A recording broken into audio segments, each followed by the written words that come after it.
All right, welcome everyone. Really excited to be chatting with you all, or at least the folks I can see on the screen today. I'll thank Ampla again. I think we'll drop some info in the chat, but they're a modern line of credit that helps emerging brands scale, so it might be useful to folks out there. I am going to start by introducing or asking our panelists to introduce themselves. I'm really excited to be chatting with all of them today. Direct to consumer is not necessarily a new channel or in terms of importance and relevance in the CPG space, but incredibly dynamic. And all four folks that we have who we're speaking to are leaders in the space and have kind of scaled businesses over time and through the various periods of growth of direct to consumer. So we should have a lot of really cool, interesting perspectives. So if I'll go around, and if you could start by just saying your name, a bit about your company, when you launched, and we can start with the questions. I'll start with you, Nicole. Sure. Hi, I am Nicole. I am the founder and co-CEO at Splendid Spoon. We launched in 2013. We actually launched in more of the wholesale channel and then pivoted into direct to consumer in 2016. And Splendid Spoon is all about helping you fall in love with plant-based eating. So we seek to inspire that through our ready-to-eat meals, grain bowls, noodle bowls, smoothies, juices, shots, kind of everything in between to help you achieve balance in a really easy and delicious way. Gabi? Hey, Gabi Lewis, founder of Magic Spoon. We make high protein, low carb breakfast cereal that looks and tastes like your childhood favorites. We are 100% direct to consumer. We launched in 2019, based here in New York, and 35 people today at the company. Thank you. Britta?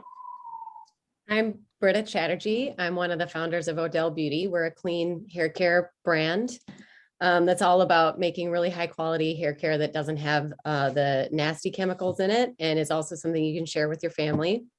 We launched in January of 2020 nationwide at Target, right before the said pandemic hit. So it's been a really interesting journey. I definitely come with more of a perspective of a brick and mortar background, and we launched at the same time for direct to consumer, which has grown but started out of my garage. So I'm really excited to hear what the other panelists have to say as well today. Awesome. And last but not least, Vanessa. Hey everyone, I'm Vanessa. I'm the CEO and co-founder of Omsom. We are a proud and loud Asian food brand, and we exist to reclaim Asian flavors that have been diluted in grocery stores for way too long. Started it with my sister. We're both the daughters of Vietnamese refugees. Launched in May of 2020. It's been just an absolute whirlwind ever since we've launched. Right now we're like 90% direct to consumer, and to date about like 90% of our growth has been organic growth. And so take a little bit of a different approach to D2C, but excited to share more. And then a couple of other things. In our first year, we launched some exciting partnerships with like Disney and Instant Pot. That's a big part of our strategy too. And then this upcoming year is a big year for us. We're going to launch nationally in grocery stores. So lots happening, and excited to hear what everyone has to share today. Thanks for having me. Thanks, everyone. I want to start with perhaps reasonably with the beginning. All of you have scaled really awesome direct-to-consumer businesses, but I'd ask you, think back to when you started, and let's talk about launch. And what were the key considerations for you to choose to launch on direct-to-consumer? What were the critical things that you needed to get right? Let's start with you, Gabi, if you don't mind. Yeah, of course. So when we think about direct consumer at its fundamental level, it's traffic and conversion, basically. So let's say you've got your product, you're happy with it, it's almost close to finalized, happy to get into someone's hands. Then the two things to think about are how do you get people to come to your website, and then how do you get them to convert? Conversion's pretty simple. If you look at a bunch of direct-to-consumer websites, they're all 99% the same. And so what we did is we borrowed from the best. We looked at what are the websites of Harry's, Casper, Allbirds, how do they lay it out, what are the commonalities? And we modeled our site and some of those best-in-class sites. And so if you look at our site, it's very similar to most direct-to-consumer companies, and it's like that for a reason. Everyone's tested every single part of it. So conversion should be pretty simple, assuming you have a product with some baseline product market fit. And then the next step is traffic. So get people to the sites. We ignored most of the sexy acquisition channels, and we still do. And so most of what we do is Facebook and Instagram ads, influencer, podcast, and we ignore everything else. In the early days, we ignored 2 of those 3, and we basically just did Facebook ads. And so I think for someone just starting out, it's very tempting to get distracted by the dozens of different potential channels to get people to your site and then convert them. And most D2C brands at scale are mostly doing Facebook, Instagram ads. And so what I always tell people when they're just starting is if you're trying to build a D2C business at scale, start with those Facebook and Instagram ads, see if you can get people to the site, convert them, and then go on from there. And feel free to jump in, anyone, if you want to add on. Has anyone had a sort of different experience growing and scaling from Gabi that they would speak to, or want to sort of ditto? I can jump in on this a little bit. I mean, as I mentioned in my intro, we actually started in wholesale, but the vision for the brand has always been to really help people eat better every day. And knowing that plant-based was new to most folks, that like creating methodology and brand affinity and trust was really critical. We didn't feel we could really do that in traditional retail channels. And we didn't feel like we would have access to the customer data that would really help us to scale smartly from a product development standpoint and adjacent audience standpoint. So we pivoted into direct to consumer, and similar to Magic Spoon, and this was in 2016. So take this with a grain of salt for the environment that we're in currently. But at that time, we were able to test audiences, lookalike audiences on Facebook, and see that scale very, very efficiently. And so we did develop, that was our strategy, to develop our core very quickly, was understand the sort of center of the bullseye, replicate them as much as possible into other parts of the country, and establish this very loyal fan base, which we still have to this day. And I think it was a very effective early scaling strategy. We've been through a number of like ups and downs with the Facebook channel. Personally, I'm not a fan of it because I think it kind of makes you lazy from a brand building standpoint. And I do believe that food products are an intensely, and especially wellness, like people are coming to us with very high health intent. It's a very emotional experience for many people. And so really investing into the brand building, the trust, the halo effect via the partnerships and influencers that you work with. If I were to go back and do it again, I would probably do a little bit more of the long, hard work on brand ahead of just the performance growth channel scaling. You need both. So I don't think there's like one way to do it, but that's what I would do if I were to do it again. We're doing that now. Yeah, I can also jump in here because I think I have a little bit of a different experience as well. So for us, definitely like now and into the future, paid ads are like going to be a part of a diversified marketing mix. But when we launched for the first, I think like 8 to 10 months that we were in market, we actually didn't spend any dollars on paid ads. For us, it's been very much a strategy of investing in building an evangelist community and building in long-term brand equity in service of building a brand that can kind of stand the test of time in service of long-term value creation.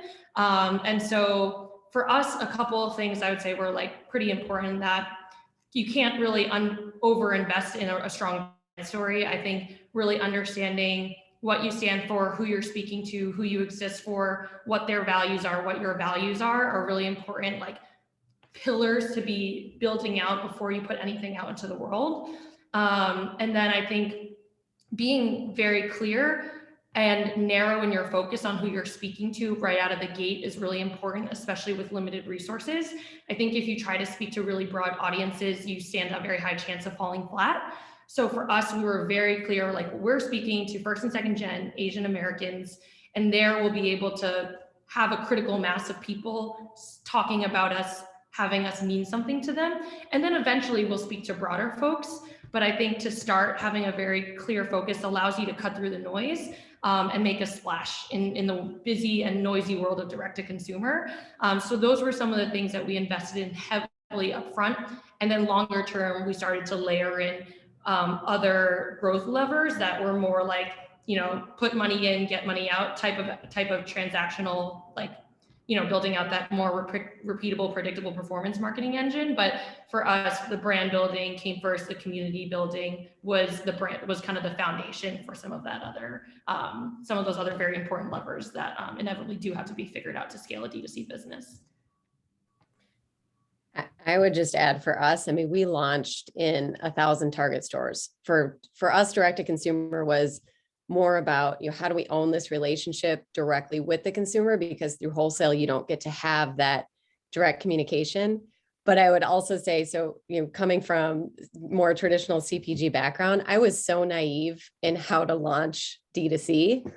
And when you're used to brick and mortar and you're used to massive scale, like I was like, trial is super important. And we're going to do these amazing trial kits, and we'll cover all the costs on them. They'll be like $5 and it's going to go crazy. So I can't remember, thank God I have partners, because they were like, I think that's a little too big. Because I think I wanted to make like 75,000 kits.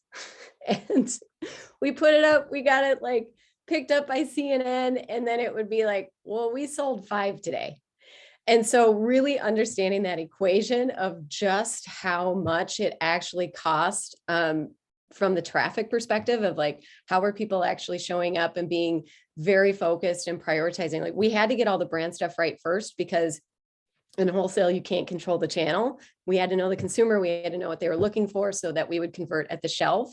But I had no idea what that direct to consumer conversion funnel really looked like. And so it was a kind of, you know, hilarious. We ended up moving through the product, but it took a very, very long time and a lot of money to bring that traffic to our site. So that was probably our biggest learning from launch.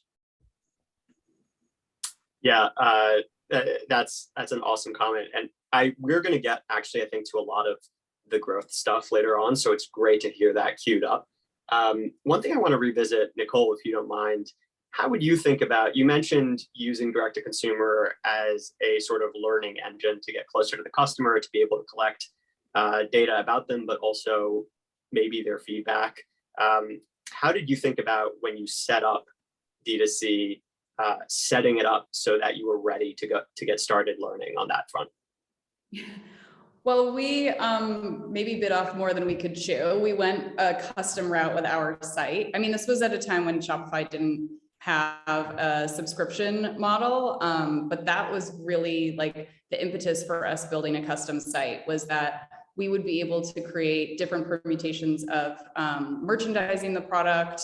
We would have all of the information that we needed from our customers able to be organized in whichever way we needed.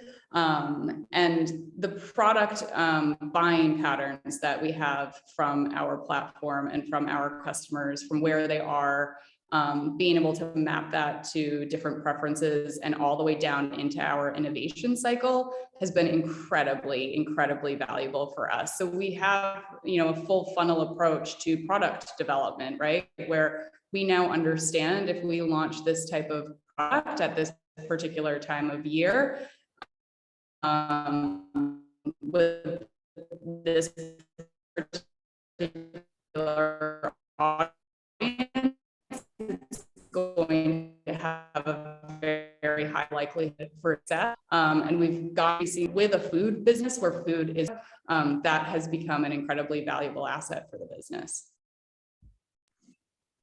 Does anyone else want to speak to how they have incorporated direct-to-consumer insights in their product development cycle? Because I think that's a really interesting point.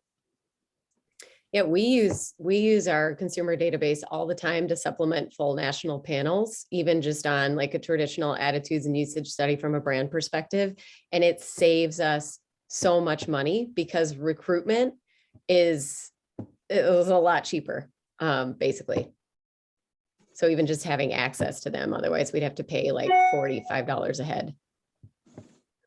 Yeah, and for us, we actually have a program called like the Omsom Test Kitchen, and it's like a group of folks that are kind of like ride or die, just like Omsom stands that know and love the brand and like have followed our journey and like have just really great input. And we send them free product, we get tons of feedback from them, and also like crowdsource ideas for the future across honestly product, content, all of it. So definitely great to kind of build out a little community that you kind of bring along for the journey. Yeah, and for us quickly, so we launch limited edition flavors every 2 months, and they're crowdsourced initially. We survey all the time. People tell us what they want to see from us. We make small batches, launch them quickly. We have a repeatable playbook now. We tease it across social with influencers, email, SMS, sell it quickly. And then afterwards, we're doing lots of surveying, reviews, calling customers, seeing what they liked. And then that dictates whether those limited edition flavors come into our permanent mix. And so that's helpful for the DTC business today, but also helpful when we go to retail eventually, which we will. And some interesting things for us that we're looking at right now are that what someone clicks on the site and the homepage is very different to what's our bestseller. And so we're thinking through, like, how does that translate to what goes into a retail shelf, knowing that what someone picks off the shelf is actually not necessarily the same thing they're going to like the most and come back to. So interesting nuances we're thinking through about how it's different online and offline. Let's get, for a moment before we move on to our next topic, really tactical about the surveys part. And a few of you mentioned surveys, and would you mind just sharing quickly how you run them and what the incentive is for the customer to actually take them? Gabi, maybe you can start since you just, Yeah, we actually found that incentives make them perform worse. And so when we offer someone a discount or a gift card in exchange for doing a survey, fewer people click and do it than if we just say, like, please do us a favor from the founders of Magic Spoon. And so we don't offer incentives. We put people on a VIP list where they get early access to new product launches and flavors. That's sort of the incentive, but it's similar to what Vanessa was saying, more of like a community building feeling than like a transactional giving someone something for doing the surveys. And then they're very simple. We just do it through Google Forms, SurveyMonkey, whatever. We sometimes do it through SMS if we want quick answers to a limited number of questions.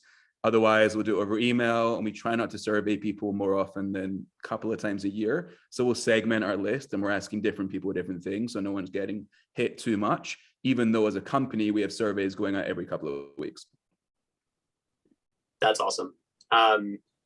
Britta, you mentioned how impactful the feedback has been for you. And I kind of want to transition just to hear, knowing that you are much more retail heavy, certainly, than the folks on this panel, how more broadly have you balanced direct to consumer, your thinking around having a direct to consumer business relative to your retail business? Yeah, I'm taking so many notes here. Thank you, fellow founders. This is awesome because for example, we do incentives. And it's so hard to, like, we have the kind of the diehard fans that just are kind of obsessed and want to participate no matter what. I'm really curious too, and just some of the testing things, like our development cycle it takes us, by the time we've gone through testing on all regulatory, it takes us a year to get something out that we can really stand behind. So there's selfishly a follow-up question there. So for us, how we use surveys, we do both formal and informal. So we use Klaviyo. I'm super impressed with the Klaviyo software and how kind of easy to navigate it is with some of those tools. So we do more informal testing, like, hey, we're making new products, we're heading into product development. What are some of the favorites that you'd really like to use? And then we have more of, the panel that I talked about previously, that's really through a third party. This is probably one of my leftovers coming from corporate America, of running these large statistically significant studies around, like, what is driving the brand. And I think part of that is really driven by the fact that we can't adapt in retail like we can in direct to consumer. So we had to get it right from the get. So years of research went into everything that went on the front of our package, the back of our package, all that kind of stuff. But kind of the caveat to that is, when you're used to brick and mortar retail and then you head into direct to consumer, what I wasn't prepared for is the constant engine of content that the channel needs. So I think that we've been just learning through that, and actually, like, when we send out emails, when we're sending out our various content, we're asking people even for feedback just on that, because it's the only place that we truly have that direct connection, unless we're hiring a very expensive researcher to go out and find people who have bought our product from a panel. Because even though we have massive distribution in 1,900 stores at this point, our audience incidence on a national level is still like 2%. We're still very much an indie brand. So I don't know, hopefully that answered your question.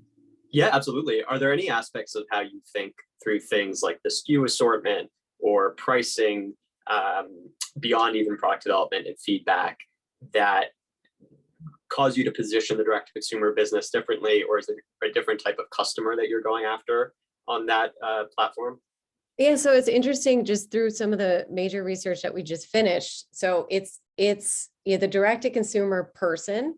It's in mindset or demographic, the same person that we built Odele for that is shopping the Target stores, but it's a different consumer who's very used to actually shopping on D2C. So it's sort of this place of like, even though you're focused, and I think every founder has talked a lot about the importance of focus and trade-off. If you go after one thing, what are you not going after? It's not an overlap necessarily. Like the overlap of who's actually going into a physical store versus who's actually buying from our website is minimal. They care about a lot of the same things, but I think that's been another piece where we're like, wow, each channel has to have, which sounds so elementary, but each channel has to have its own fully dedicated and devoted effort, including the funding that goes into it.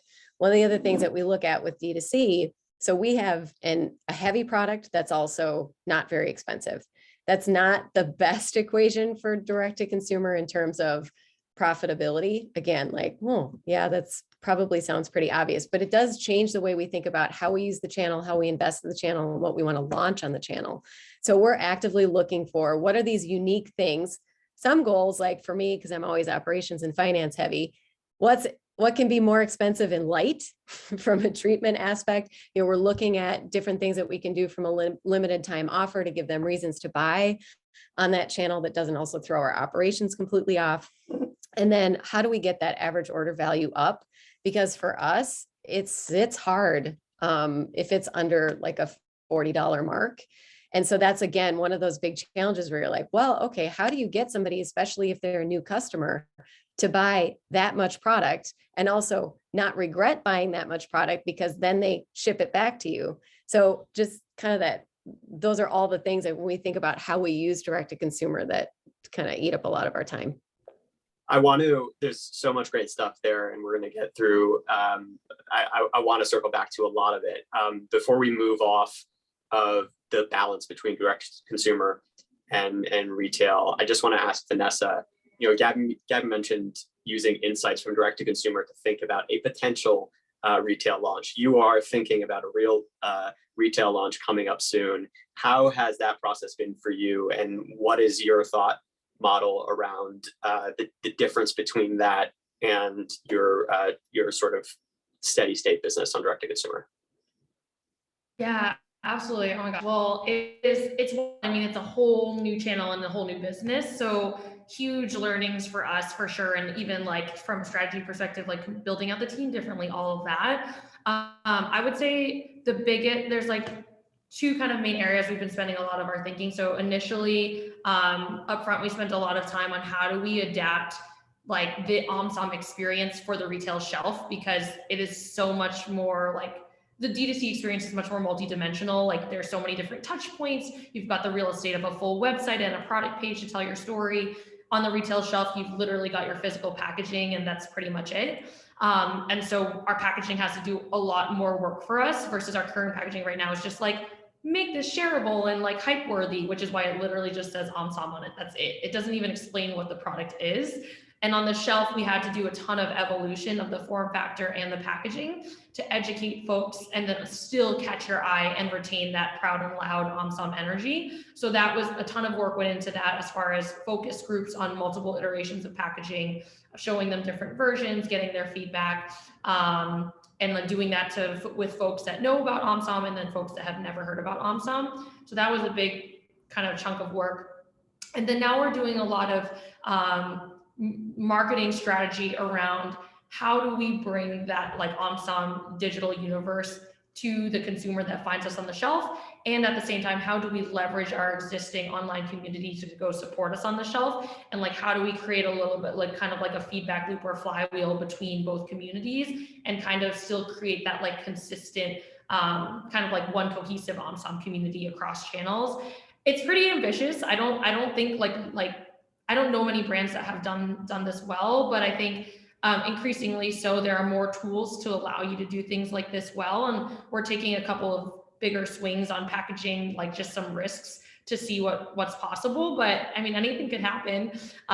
We've done testing to de-risk it. But yeah, I would say other things that come along with that, like are an event strategy, demo strategy. I think in general, folks have been wanting to experience Omsom in real life. And so finding ways to bring that in the store environment that's like not too costly, again, is all part of this like bigger strategy, but we're absolutely thinking all of it through right now. And folks, there's a lot of questions. There's a lot of great questions coming in the chat. I will try to get through some of them. We will talk about, and I'll try to kind of incorporate others. I want to quickly. It's a great point around your sort of one audience and how do you kind of tie the audiences offline and online together. And Britta, you also mentioned, it's the same person in many respects that you're trying to reach, but in a few different places with a few different types of things. Nicole, I think at the beginning you talked about having a target segment and having your message adapted directly to them and being able to grow your reach on how you reach those folks or how you expand your messaging and grow your audience. Can you talk a little bit about how that went in the beginning, how it has changed? Maybe I know a lot of folks look at iOS 14 and the kind of deprecation of cookies and all that. What has your experience with acquisition strategy been lately, and what would you be thinking about now if you were starting a business and thinking about reaching your core audience on sort of growth channels? Yep. When I look back at like what has worked for the business and the strategies that we still really believe in, we follow this really simple approach of like personifying the brand. Like, how do you make the brand someone you want to meet, touch, get to know, ask more questions of? And solving for growth and channel and partnership when you have a persona in mind, like when your brand has richness and depth and like nuance, really helps you to stand out and makes your partners want to tell your story and makes your community want to know you more. So that has always been like part of the DNA of Splendid Spoon. We're very customer first. We really believe our customers make us who we are. And we believe in like speaking for them as the brand, if that makes sense.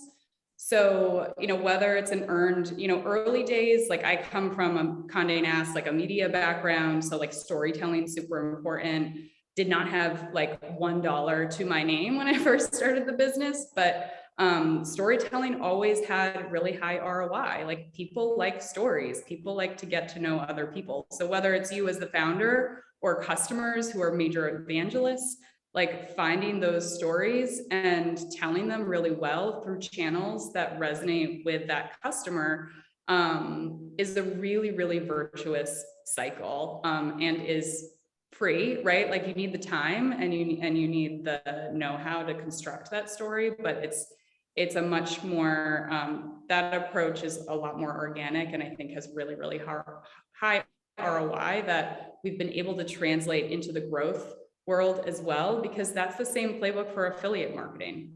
Sure. Right?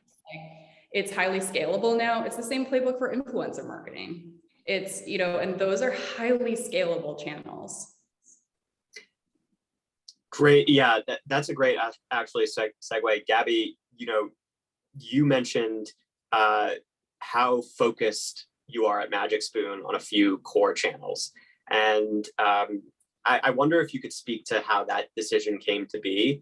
And maybe if you're able to reference at all, Britta mentioned the constant need for new content on digital and that being something that she had to consider a lot.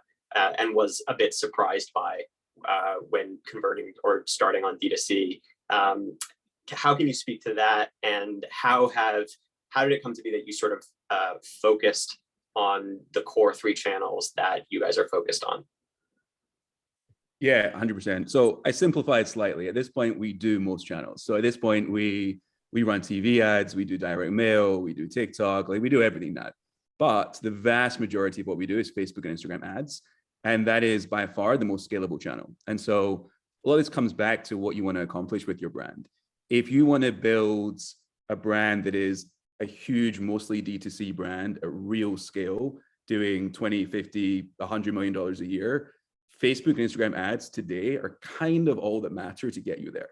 Like, as far as I know, there are very few D2C brands built on non-Facebook and Instagram ads that have got to 50, $100 million a year. That doesn't mean you need to only use Facebook and Instagram ads for like whatever you want to build. But if that's the kind of business you want to build, you sort of need it. But all these other channels are interrelated, and it is a bit of a flywheel. And so the ads that we run on Facebook and Instagram ads, they're not just pictures of our cereal. They're using influencer content or podcast quotes or things like that. And so we have like a sort of funnel where we approach influencer marketing, where we will do an integration with a YouTuber that maybe discovered us organically, likes us. We will give them either affiliate commission or pay them one-off for one integration. We will get licensing rights for that content. We'll chop it up with some other influencers, use it in a Facebook ad. And so it's all related. And that's partly how you solve this content problem, because no brand can afford to be producing high quality content at the rate that the Facebook algorithm requires. And so you need to use all these other channels to create that content for you. Some of it is customer content, UGC. Some of it's integrating like paid influencer content into Facebook ads. Yeah, I think just because there's a couple of questions in the chat that are pretty relevant to what you just said. Are there specific sort of types of Facebook or Instagram ads that you would sort of recommend either starting with or focusing on, to the extent that you focus on anything in the algorithm outside of conversion? And then diving deeper as well into the structure, into how you've structured your team around this process. Do you make extensive use of agencies? Has that evolved over time? How do you think about that? Yeah, I'll take the second question first because it's a bit simpler. So our approach to agencies is use them when we test a channel and then bring it in-house as soon as the channel becomes a main channel. So for influencer marketing, for example, at one point we were using 4 different TikTok influencer agencies to like really make sure the channel worked, because TikTok's the wild, wild west. We were nervous if we just use one agency to test the channel, we wouldn't be able to conclude anything. So we had 4 different agencies all doing different approaches to TikTok influencer. Once 2 of the 4 worked, we then hired someone and brought it in-house. And so that's our approach to any acquisition channel or retention. So that's also how we approached SMS, for example. We used an agency. Once it worked, we hired someone. In terms of content, the simplest answer is what no one else is doing is what works, right? So you want to pop on the Instagram feed. And so when you hear something like you should be doing videos, that means everyone's doing videos, so don't do statics. And if everyone else is doing videos, it means CPMs, like the cost to get in front of someone, is lower for statics because everyone else is doing videos. And so we usually do what we don't see much else of, but a lot of it is just doing a ton of stuff and being surprised at what works. And so some of our best performers are things that I maybe wouldn't even be comfortable with from a brand perspective. They're like very low budget. Like we have one ad that's a bowl of gummy worms shot with like a shaky camera. And it's like, this is what most cereal actually is. And it says nothing about Magic Spoon. It's an ugly ad, but that is our best performer. And so we generally find underproduced content works more than overproduced content. So it's not like really good looking, beautiful imagery. It's kind of like hacky, jankily shot stuff. But beyond that, it's surprising. You just need to test a lot of stuff. That is, I think, super informative. I wonder if anyone else has a take on that, when either on the structure of how you have staffed your team to build this type of content, or what you've been surprised to learn on these channels. I mean, when you talk about the beautifully commercially produced, that's what we came out with, and they were, man, just really great, and then did nothing. And some of our better performing content felt very off-brand, and we've struggled as a founding team on that balance between, okay, this is performing really well and it's doing what we need to do. Somebody's coming into the brand, and at the same time, this doesn't feel like it represents us as a brand. And I think when you're particularly in a lot brick and mortar distribution, that trade-off, because with everything, there's always a trade-off. How we project ourselves in that way is something that we're working on right now. And one of the ways that we are actually handling that is by really trying to operationalize the incoming and the inbound and the organization of all the user-generated content and influencer-generated content. So it looks more native, but yeah, we spent a lot of money on really beautiful ads that didn't go anywhere. Yeah, a lot of it sounds like being led by testing and sort of being willing to consider what is emergently working on these channels. And Gabi, I loved your point about not testing a channel in a vacuum, but instead making sure you have 3 to 4 different approaches when you onboard something new. So you don't have any questions in your mind as well. Was it our approach or is it the channel itself? Get to an answer much more quickly. All really great thoughts on acquisition. If anyone has more questions there, please leave in the chat. I'm going to move on a little bit. There is another question in the chat on shipping and then one on Amazon. Let's kind of talk, let's shift a little bit to operations and maybe we could do kind of a lightning round on what the key considerations are for you all on shipping and fulfilling a DTC business. Maybe Vanessa, if you wouldn't mind starting. Yeah, happy to jump or start here. It's been so rough. Like our 3PL, I mean, it's so bad out there. I think everybody's feeling it. Just in terms of like turnaround times and cost as well. But yeah, I mean, for us, I think from day one, when we designed the product, we designed it to be light to ship. That was like part of our strategy. Future product lines, it'll be a consideration, but it won't be the core thing. I think we haven't really like cracked it besides that. That was really, a lot of it feels out of our control. I mean, we might be moving partners. I think one of the big learnings for us was when it comes to your third-party logistics, divide wholesale and D2C, have separate partners for both because they're very different capabilities. And trying to get that in one partner means you're just going to have worse service across both, or at least on one in a meaningful way. So that's been the biggest learning that we've had. But yeah, it's rough out there. Yeah. Mm-hmm. Anyone want to add anything on logistics or ops? I mean, you're not alone on that. Yeah, it's really rough. Similarly, like we have our pick and pack vendors, so our direct to consumer vendors separate from our wholesale because it's a different skill set. We are interviewing a few that are combining the two. So that's one of our key criteria, like help us explain how you can possibly be good at both. But to my earlier comment on average order value for our product in particular, our product was really designed for retail wholesale distribution. So that's where getting our average order value way up will help to dilute some of those. You know, we have both the pick and pack fee and then the shipping fee and calculating returns in that too. So it's rough. Yeah, I'll just say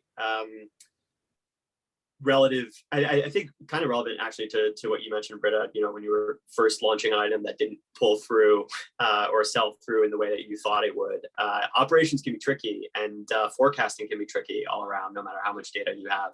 So when you look at your agreements that you're structuring with a 3PL, really think about what costs what the costs are and how they're going to hit you. Some folks might not care too much about being able to sort of store a lot of inventory because they think they can kind of figure out the logistics if things will work in the way that you think they'll work the most seamlessly. I would say put a buffer in of 50% to go wrong and, you know, think about how the costs layer on within that scenario. It is really tricky. I think there are a lot of partners out there, and finding one where you have a really good line of communication can be just as important as a couple cents off of freight and logistics. So something to think about, but a really tough problem to solve. Gabi, as the brand that has moved into Amazon, how have you thought about Amazon as a channel from a channel perspective, and has that split your logistics and fulfillment at all when shifting to that channel? Yeah, so we avoided Amazon for the longest time. We've been around 3 years, didn't do Amazon for the first 2 years. I fell prey to this narrative. And I don't even know what it means when people say like Amazon's bad for your brand, or like things are like going to cannibalize your business. It's not, and it won't. Like if you're selling a food or beverage brand, in almost all instances, unless you're selling caviar or something, it's not such a luxury brand that Amazon's going to ruin your brand halo. So I don't think that's a real argument, even though that's sort of what we believed for a minute. And also the cannibalization is not really real either, at least as far as we've seen. It's been almost entirely incremental to our business. So now, 3 years in, after doing Amazon for 1 year, Amazon's about 20% of our business.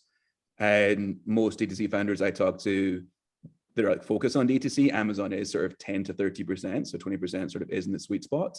And we found that we don't really need to do much on Amazon for that business to fly. And so everything we're doing on the edges, just general digital marketing, whether it's Facebook ads or influencer or podcast, that is just feeding Amazon. And Amazon truly is a flywheel. When you get enough traffic to it and the conversion rate's high enough, you are going to just jump to the spot of your product category, and it really sustains itself. And so it's quite profitable for us as a channel, certainly more so than DTC, because even though we're paying Amazon something, we're not paying Facebook something or the influencer or something. So that was also a thing that we assumed Amazon would be less profitable, but in fact it's not.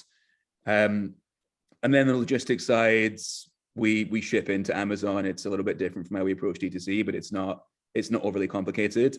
I think the only thing to think about on the upside is that going out of stock on Amazon is a much bigger deal than going out of stock on your own site. And so if you're playing the rankings game on Amazon and you finally climb your way to like top 3 spots for us in cold breakfast cereal, and then you go out of stock of your main SKU for 2 weeks, you're totally screwed. And so that was like some of the mistakes we made early on there. Can I ask a follow-up question on that? Are you like proportionately for ad spend? Because you said you don't have to spend as much really on Amazon. Are you still participating in the ad spend on Amazon just at a lower level, or just not at all? We do a little bit, but it's mostly just to protect our terms. So if we're not advertising on our branded terms or very relevant non-branded terms, so if someone searches low carb cereal and we're not advertising, then one of our competitors is going to get that sale. And so we want that, but it's very, very minimal. And so our cost to acquire a customer on Amazon is like a fraction of our cost to acquire a customer on direct to consumer. The flip side of that is the lifetime value on Amazon is much, much lower. And so our lifetime value in Amazon is probably half of that of DTC, partly just because we can't talk to them, we can't sell them follow-up products that we know they want, but it's still incremental business, and so we still focus on it. Awesome.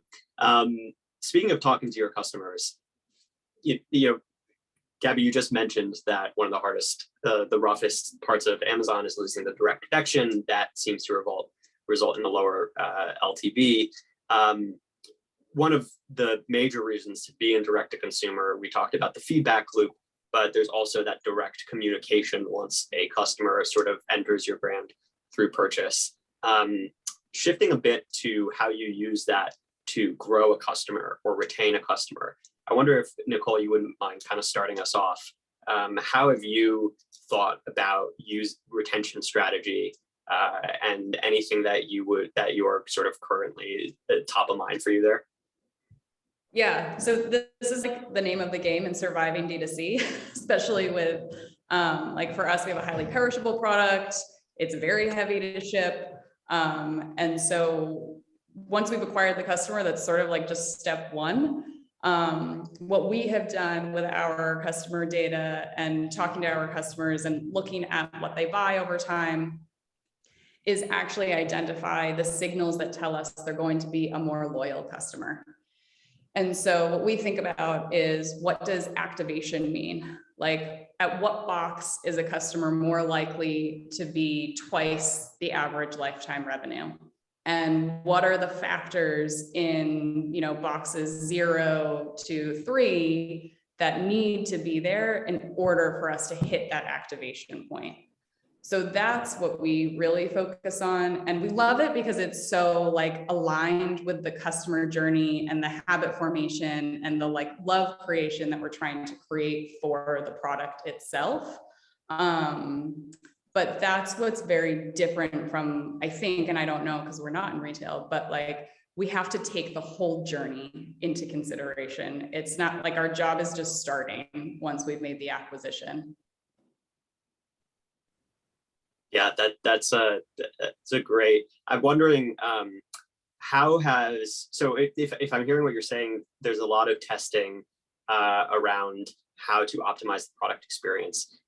What sort of messaging and messaging channels do you use throughout that consumer journey to sort of get feedback in that way, or even get signals, you know, whether that be email, text, whether it be, you know, even direct mail? So, I mean, one of the simplest tools that we use is just like segmenting our customers so that we understand how recently they've purchased, or where they are in that cycle. And that allows us to tailor our messages appropriately, right? So just ordered a box, haven't ordered the next box. They've skipped their last 3 orders. They were a high lifetime revenue customer, but then they've lapsed for 6 months. Like each of those different customer segments gets different treatment. And it doesn't have to be super complicated. You can really prioritize to like, hey, these are like the big 3 behaviors that we want to really shift. We want to get our one and doners into like box 2. We want to get our customers who are canceling at box 3 to reactivate, right? And then you get to look at, okay, well, what did they like? You know, like, or what do we think they'll like? And at our stage, it's not like super complex data that we're using. We're like, hey, 90% of our customers are adding the vegan meatballs marinara, and this person has never tried it. Send them that creative. You know, this customer has never even customized an order. Like they've never tried 90% of what we have. Like send them an email on how to customize, right? So it's not like we don't get super, super complicated. We think there's still like a ton of low hanging fruit, even at a business of our scale and this far along. Yeah. Does anyone have anything else to add there? Thought that was super clear. Yeah. Cool. Both you and Gabi, both of you guys have mentioned lifetime value. And we have a question in the chat on how to even begin thinking about that number and calculating it. Can anyone sort of walk us through your stages of how you think about getting there? About calculating lifetime revenue? Yes. I mean, we think, and I know Gabi, you've talked about this too, but I mean, we think about lifetime revenue, but we orient the business more toward lifetime value. So lifetime revenue is one input, right? And that's kind of what we use to understand whether someone's activated, whether someone's a loyalist or a trialist, right? That's just like the gross dollar amount that they have spent with Splendid Spoon. Lifetime value though, is like, what's our product margin? What's our shipping margin? What's our marketing contribution? And that's where things get really, really tricky with D2C. And we have spent a lot of time just like laser focused on even understanding what is the LTV for Splendid Spoon where we are sustainable, meaning like how much can we spend on marketing? Seasonally, like then you get a picture of, okay, seasonally, like this is our time for Splendid Spoon. It's the beginning of the year, right? Like high health intent, like New Year's resolution. So we think about our LTV and our capacity for CPA also on a seasonal basis, where, you know, we might be willing to take a little bit of a hit on our LTV in the early part of the year, because again, the conversion is just the first step. And as we increase our conviction on our ability to reactivate, keep them on the platform longer, we're willing to take those risks in those really high intent seasons. Awesome. Y'all are founders. I am not. We had 2 questions sort of related to founding a company in the chat that I'm curious if anyone wants to chime in on. The first is what to think about when raising money, which is a very broad question, but even just like an understanding of the dynamic out there today as you guys see it, and what considerations you had when going into any fundraising round. And then maybe a very close follow-up to that is, how do you manage your mental health and you know, your day-to-day in the midst of this process? the process of running, raising, executing, all that stuff. Oh man, I love you coupling mental health with a raise question. Yeah. Not to lead on that, but it's a hunch.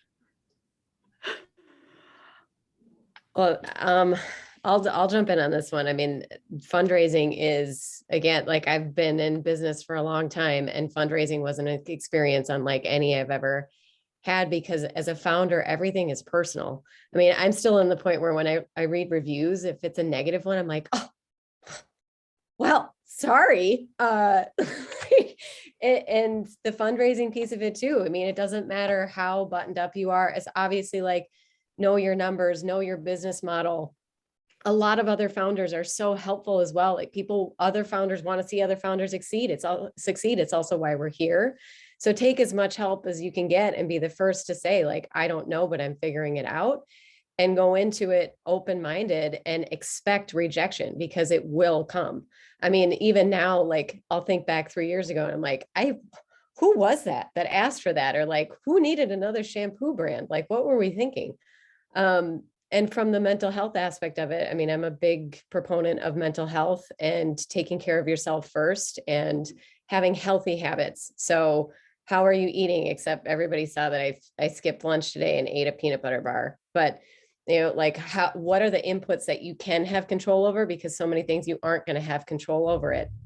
Exercise, having somebody, like creating that time for yourself. I think all three of us founders are just now entering the phase of like, oh yeah, I need to have somebody holding me accountable to go to the gym so that I exercise and get some of this stress out in a healthy way.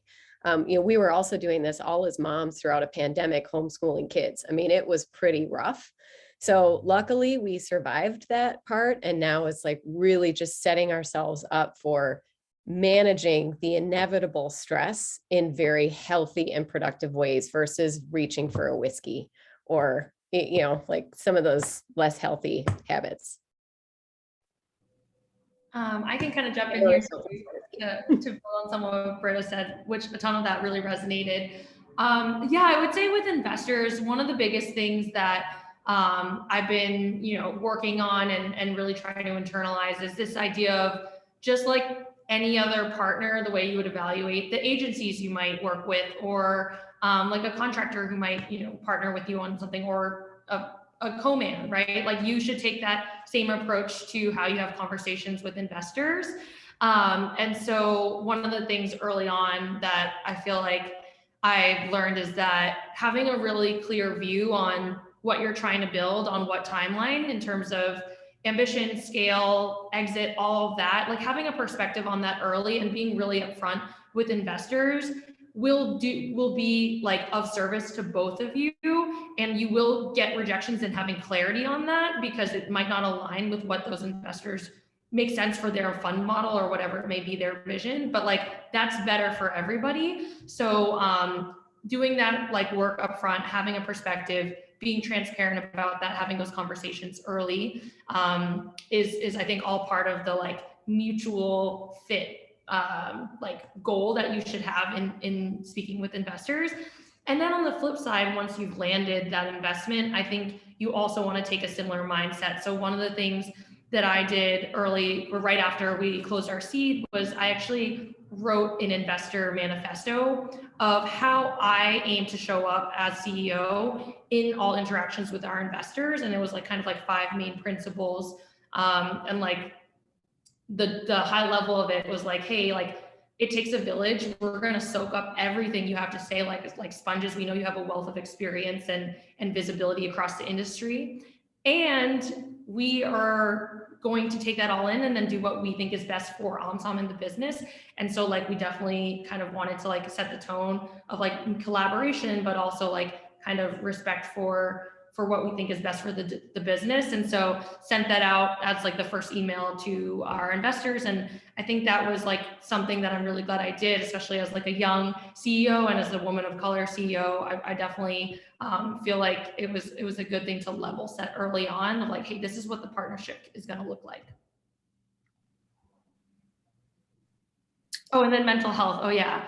Oh my gosh. Yeah. I would say, I mean, get support, build in support before you need it. So for me, what support looks like is like therapist, executive coach, upfront vulnerable conversations with your team and your co-founders, like letting people know where you're at from a mental health perspective, like continuously is like, I think just a valuable thing to be building in to just like routines that you have within the company. So yeah, definitely get that support early. I don't know what I would do without it.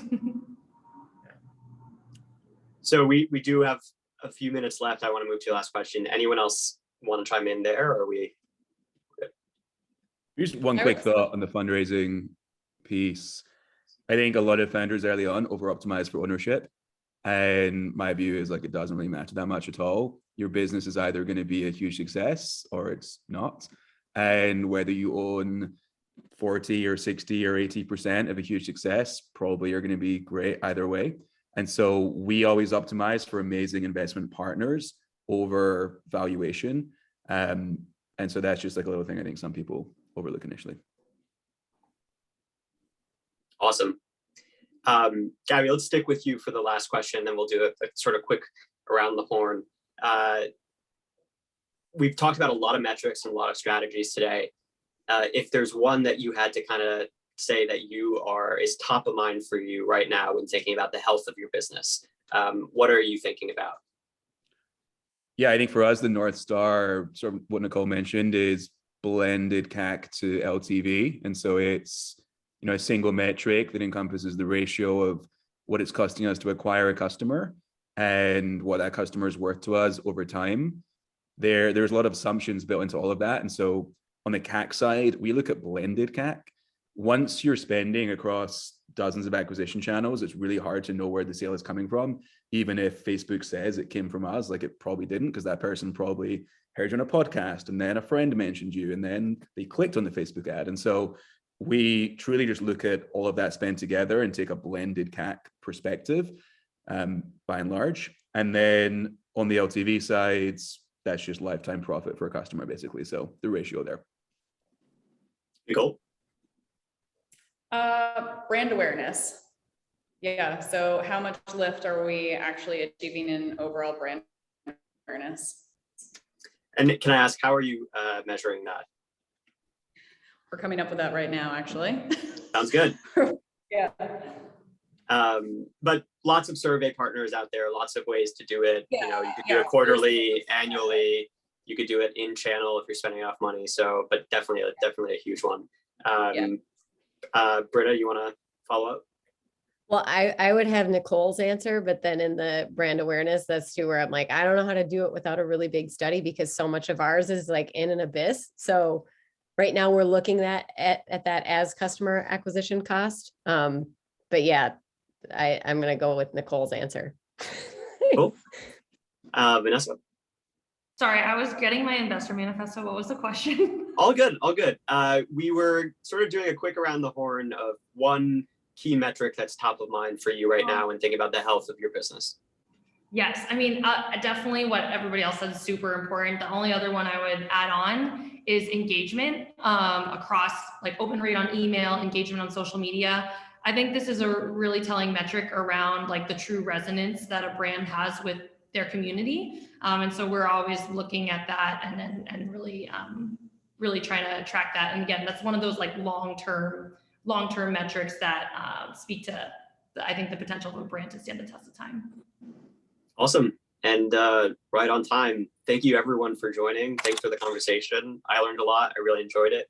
It was nice to see you all. And I think there's follow-up information in the chat, but have a great rest of your Thursday. Thanks, Take care. everyone. Thank you.